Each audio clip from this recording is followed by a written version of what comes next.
Bu Hori meriwayatkan bahwa kakeknya yang seorang dalang suatu hari pernah menggelitiknya dengan risalah tentang Pandu. Ayah Pandawa itu dikutuk. Ia akan tewas bila berkasih-kasih dengan istrinya. Gara-garanya ada rusa sedang berkasih-kasih di hutan, dipanah oleh Pandu saat berburu. Aduh, kasihan rusa itu, celutuk Parwati. Bukan kasihan, Ding. Katanya kasihan wujud lain dari kesombongan. Kita merasa lebih beruntung ketimbang si rusa itu. Perasaan berlebih dari sesama itu kan sombong. Samin, bocah berambut gondrong, anak si tukang kayu, menanggapi teman ceweknya yang penggemar matematika ini. Terus, kalau tidak karena kasihan, karena apa? Ya, tapi sebenarnya aku kasihan kepada Pandu. Tidak boleh ya? Nanti aku merasa lebih beruntung darinya. Mentang-mentang ayahnya ndak bernasib kayak Pandu. Ayahku bahagia setelah penat memahat, menggergaji, mengamplas, memelistur, ia masih bisa berkasih-kasih dengan ibuku. Bu Hori melirik temannya yang gemuk ini. Diliriknya pula Purwati, terutama rambutnya yang lurus dan panjang. Riwayatku soal kakek tadi bukan soal kasihan, ujarnya menahan kesal. Kita tidak menolong karena dengan rasa kasihan, tapi dengan rasa dharma. Dengan aku dong, seru Dharma. Hehehe, kamu lebih ngerti lah. Kita menolong orang tidak dengan rasa kasihan, tapi dengan rasa memang sudah seharusnya. Dengan rasa memang sudah sepatutnya. Itulah Dharma. Kapitayan masam mukanya. Ia merasa Bu Hori terlalu menggurui. Sebenarnya penggemar mawar dan melati itu sudah tahu maksud riwayat Bu Hori tentang fanboynya. Bima itu menggurui. Maksud Bu Hori dan Begawan Suhatra dan istrinya mengubah diri menjadi rusa. Karena kalau masih berwujud manusia, mereka harus berpura-pura. Tidak, di hutan jati itu mereka ingin sejati. Mereka ingin berkasih-kasih tanpa berpura-pura. Apakah rumah juga wujud kepura-puraan manusia? Tanya Christine. Kan kita sudah diberi alam oleh Tuhan. Sakuntala terima pemberian Tuhan apa adanya. Ia berumah di pohon, main-main dengan singa, macan, gajah, buaya. Kayaknya kamu belum makan rawon kesukaanmu ya? Pantas pertanyaanmu aneh-aneh, ujar Bu Hori. Pangestu membantu Bu Hori menjelaskan bahwa rumah bukan kepura-puraan manusia. Rumah hanya cara manusia melindungi dirinya. Kurasa pakaian juga seperti itu. Seperti rumah, tandas pemain drama itu.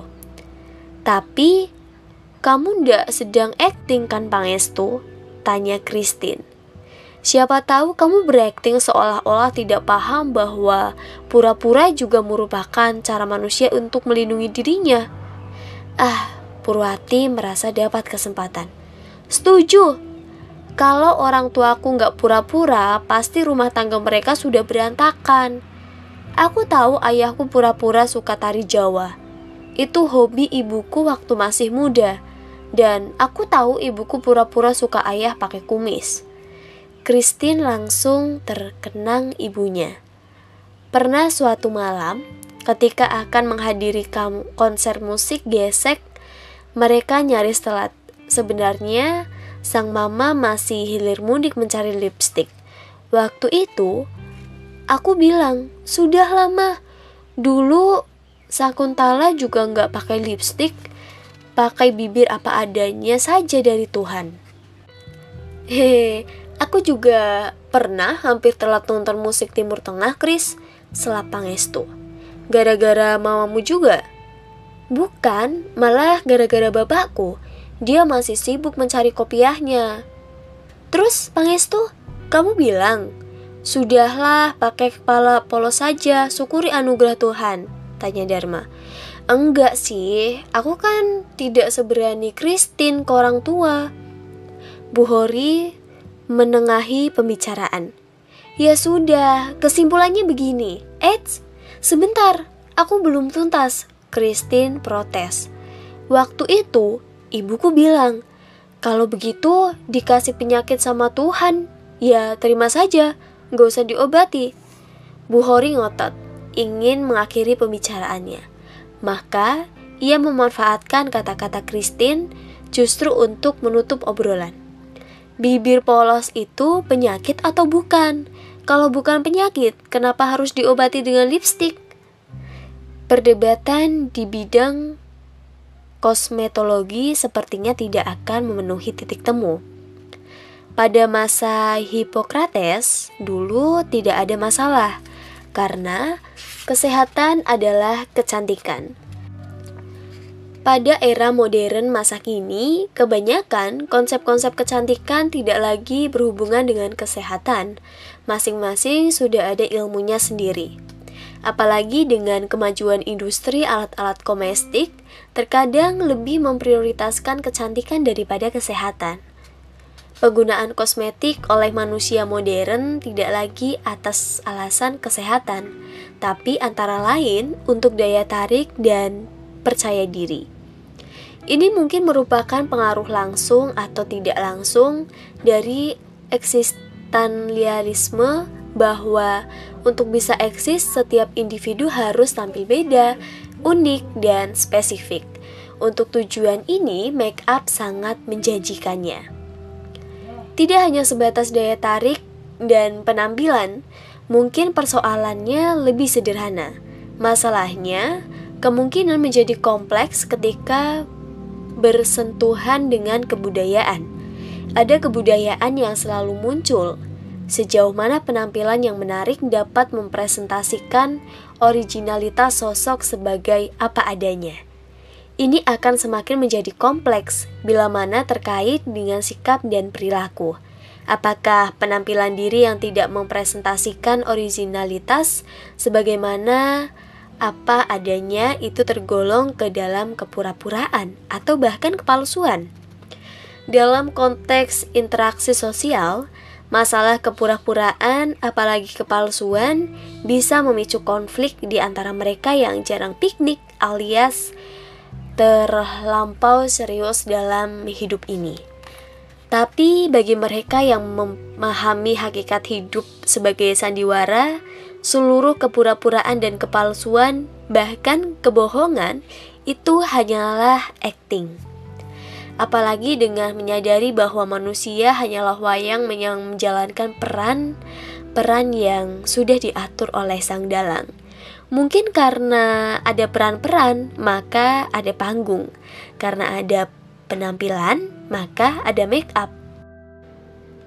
Memahami hakikat hidup sebagai sandiwara tidak hanya melapangkan jalan bagi pemaknaan yang luas mengenai kosmetik, tapi juga merealisasikan kebijaksanaan dan menyikapi berbagai fenomena kehidupan, terutama sikap keberagaman. Dunia Tuhan dan aktivitasnya memang tak terprediksi. Fenomena kehidupan terkadang tampak serius, terkadang pula tampak sebagai gurauan. Maka, hidup harus dipahami sebagai sebuah panggung di mana peran-peran serius dan kepura-puraan dilakonkan. Tapi harus dicatat bahwa dalam acting pun ada keseriusan. Ibarat bunglon, hidup membutuhkan adaptasi. Manusia membutuhkan acting untuk jujur karena Tuhan tahu seseorang tidak serta-merta jujur sebagaimana apa adanya.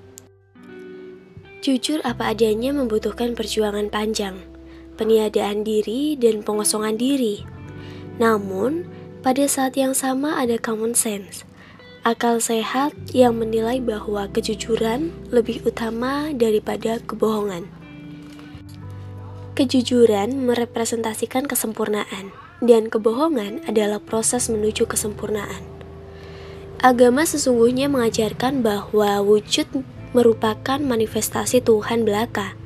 Maka, umat manusia harus menyadari batas-batas peranannya.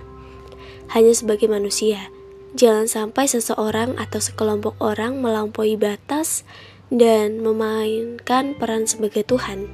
Misalnya, dengan adanya otoritas keagamaan membangun interaksi sosial yang mengasumsikan superioritas atas orang-orang yang di luar kelompoknya.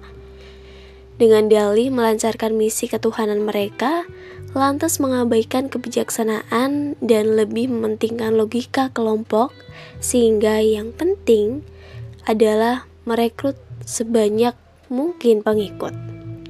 Sementara itu, Tuhan sendiri menegaskan dalam kitab suci bahwa manusia diciptakan sangat sempurna dan paripurna.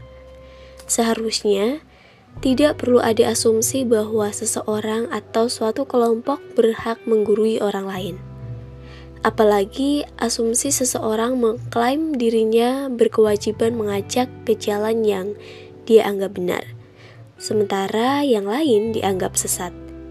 Memang, manusia ditakdirkan untuk hidup secara sosial, tapi bukan berarti bahwa seseorang berhak mengklaim dirinya sebagai gembala bagi orang lain. Sepertinya ada kesalahan memahami pesan-pesan Tuhan terkait kehidupan bersama, baik secara individual maupun kelompok. Sebab, jika Tuhan telah menentukan peran masing-masing, sudah barang tentu yang dimaksudkan bukan menggurui maupun mengarahkan, melainkan membangun harmoni bersama atas dasar cinta dan kasih sayang. Ini berarti bahwa ajaran-ajaran dalam kitab suci yang kemudian diformulasikan dalam bentuk agama-agama tidak dimaksudkan untuk mengotak-atik manusia dalam kelompok-kelompok yang saling bermusuhan, tapi untuk menuntun manusia menuju kebangkitan nurani. Ada orang-orang yang dipilih oleh Tuhan untuk menjadi contoh kesempurnaan dan keparipurnaan manusia, antara lain para nabi, para wali, dan orang-orang yang mendarma baktikan kehidupannya untuk kebaikan. Mereka tidak perlu menggabungkan diri dalam paguyuban agama, karena membangun komunitas tersendiri bisa menimbulkan kebanggaan, yang pada gilirannya dapat menggiring ke arah kesombongan. Jika ada anjuran untuk merealisasikan ketulusan, keikhlasan, dan kesukarelaan, maksudnya bukan sebagai tolak ukur Tuhan menilai adanya orang-orang yang menduduki derajat tertentu dan berbeda dari yang lain, tapi semata-mata untuk kepentingan yang bersangkutan. Jika orang memilih hidup dalam kemunafikan, kebencian, dan kecurigaan, ia akan merasakan sendiri betapa tersiksanya. Sebaliknya, orang yang memilih hidup dalam ketulusan, keikhlasan, dan kesukarelaan akan merasakan nikmatnya tenang, damai, dan sejahtera. Barangkali surga yang dijanjikan yakni hidup yang tenang, damai, dan sejahtera. Itulah janji Tuhan yang paling realistis di dunia. Neraka di dunia adalah sebaliknya, mengalami ketersiksaan tiada henti oleh sikap kemunafikan, rasa kebencian, dan kecurigaan. Jika di dunia saja tidak bisa merasakan makna surga, bagaimana di akhirat kelak yang sesungguhnya? Tidak seorang pun mampu menguraikan wujud dan hakikatnya, sebagaimana penegasan Kanjeng Nabi. Tuhan menyiapkan kenikmatan di surga yang tidak pernah terlihat dan terdengarkan oleh siapapun, bahkan tak pernah terbentik dalam benak siapapun. Tapi ada saja orang atau pihak yang suka memberi harapan palsu dan janji surga, seolah sudah pernah menyaksikannya, untuk sekedar menyuburkan kebencian, kecurigaan, dan kemunafikan. Ini ironis, sebab bukan surga atau nikmat yang didapatkan, melainkan siksaan.